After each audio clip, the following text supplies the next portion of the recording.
Lahat ba ng bumibitaw ay gustong umayaw?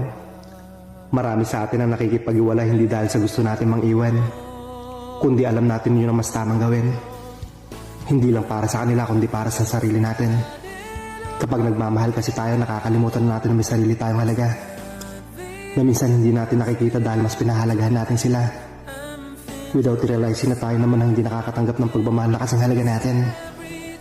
At kung sa tingin mo hindi mo deserve yung ganito, huwag kang matakot na iwan siya, kasi alam mo kung ano yung halaga mo.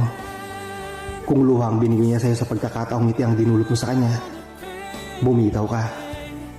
Kung pagsuko ang pinaparamdam niya sa'yo sa pagkakataong pinipili mong lumaban, tapusin mo na. Hindi naman tayo pumasok sa isang relasyon para magmahal lang. Pumasok tayo sa isang relasyon dahil gusto nating mahalin pabalik.